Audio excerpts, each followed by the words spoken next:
Hi, I'm Quin Hillyer, a nationally award-winning journalist located here in Mobile. I've been writing about something called the Alabama Trust Fund for 12 years now.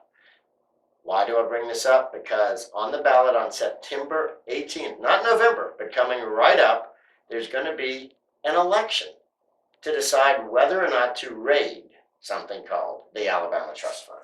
Now, what happens is you have oil revenues every year that that the state voters in 1985 decided that oil revenue should go into the Alabama Trust Fund, and only the interest from the fund would go to the general fund and various other state piggy banks.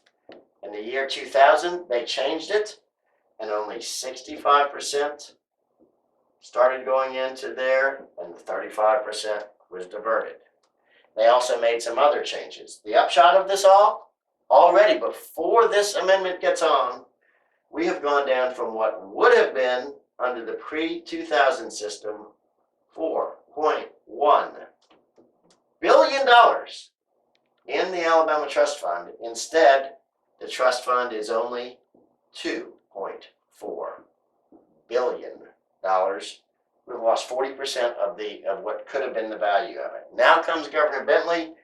He wants to raid it. He wants to take $135 million times 3. 3 years each, $135 million directly out of the trust fund, plus turn this 65 into 33% and take another 32%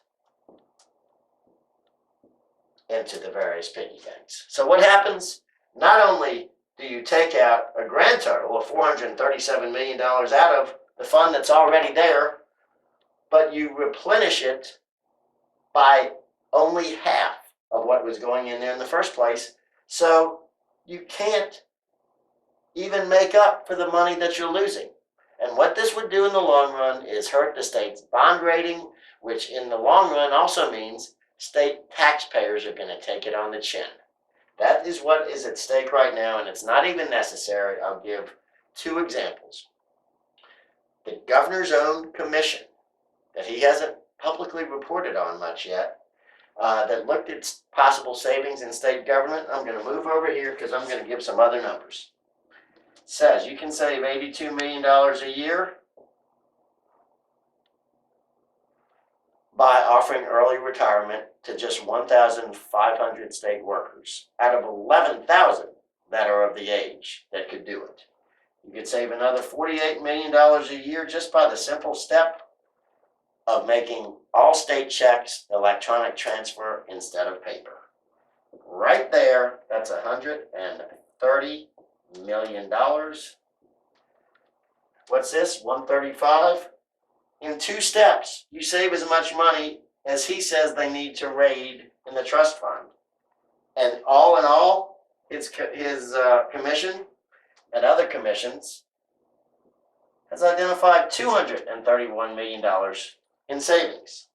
You do not, if you've got even half of the 231, you do not need to steal $135 million every year from the trust fund, nor do you need to rob its future by diverting even more money into these various piggy banks. It's all there. The math is simple. This is robbing the state's trust payers' nest egg for short-term purposes. It's a bad idea, and Alabamians should go to the polls on September 18th and vote it down. This is Quin Hillyer. Thank you very much.